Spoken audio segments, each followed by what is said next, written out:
Hello there.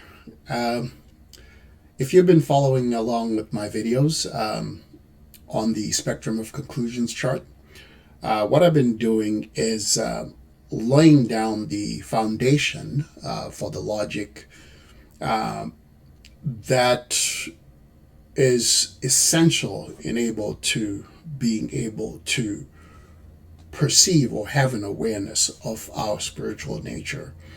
And basically, the goal is eliminating some of the things that blind us, or some of the conclusions that blind us from being aware of what we truly are. And in this video, I'm going to do something. I'm going to talk about something rather that might seem a little bit complicated, but if you follow along, I promise it's going to be simple. So I have a question. And my question is, how do you measure something that is infinite? Now, you might be like, well, duh, you don't. You don't measure infinity. And you're right. You can't measure infinity because there's no beginning and there's no end. And that's why it's infinite. But in the course of evolving our logic as human beings, we have evolved logic on the premise of defining things within certain limitations. So you can take things like space, for example. Nobody knows where space begins and nobody knows where it ends. So it is infinite in that sense.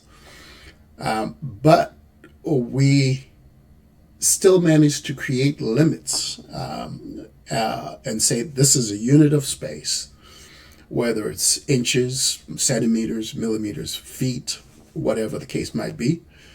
And we say we're going to use that limit to measure something that we know has no beginning and has no end. And if you look at it that way, you see like it's not logical.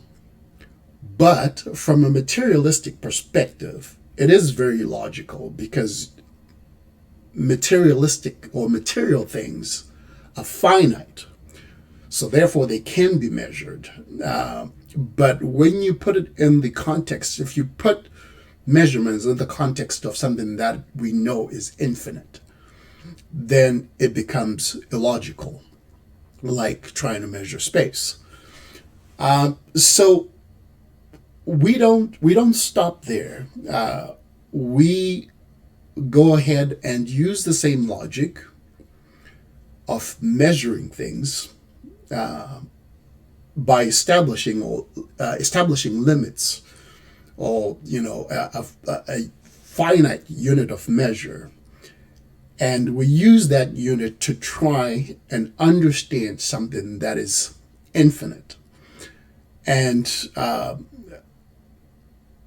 our potential, I don't think we have a full scope of what our potential really is. But yet we try to bring it in within a measurable frame of logic, which then blinds us to the rest of our potential. I hope that's making sense.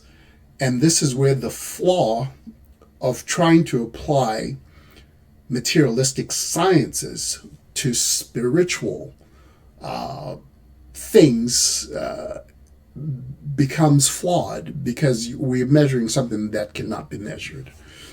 So the idea behind the scale was to be able to evaluate the conclusions that we make and see how they also limit our ability to embrace our spiritual nature.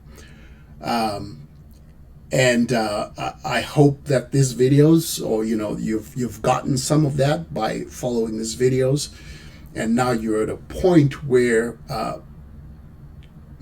maybe you're more open to observing things that we normally disregard because we cannot see.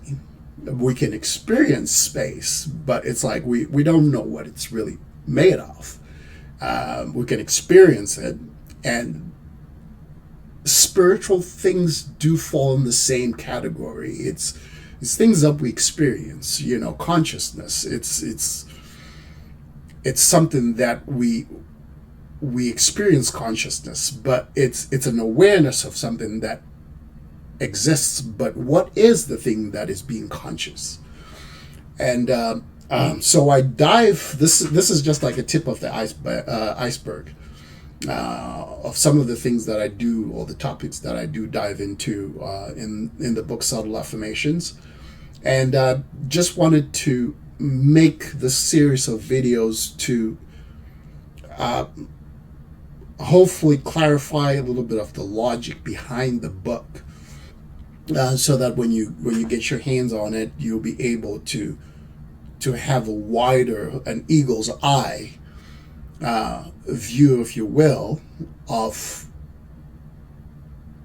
the logic that I'm using within the book. So hopefully this was clear enough to understand. But the main takeaway from this is that we cannot use, or the limits that we use to measure things that are finite and apply them to things that are infinite, because that is an illogical approach. So what we want to do is elevate ourselves to a new perspective, or even come up with a different logic that helps us understand those things that are infinite, at least some of the characteristics of those things that are infinite. And our spiritual nature is one of those things.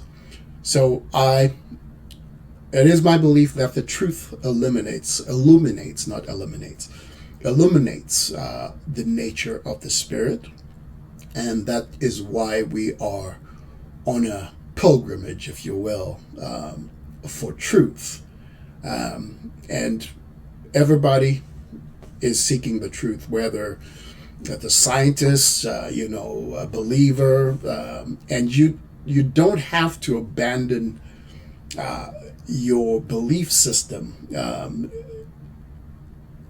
just to look at the nature of the spirit. I think it actually benefits your belief system to understand the nature of the spirit with more affirmation rather than uncertainty, because belief without affirmation does not amount to truth. So what I've attempted to do in this book is share some of the affirmations that I've found of our spiritual nature. And I hope you'll check it out, and that the book will empower you spiritually. And this is the last video that I'm going to do on the spectrum of conclusions chart. And what I'm going to do from here is just see what questions people might have, and then I will answer or do a video to answer those questions based on what a lot of you have interest in, or like if people have the same question, then I'll answer based on that. But that's it for this video series, and thank you so much for watching, and I hope that everything has made sense. And if you're not sure about anything that I've covered, feel free to leave a comment, and I'll do my best to get back to you. All right, that's it for now. Bye-bye.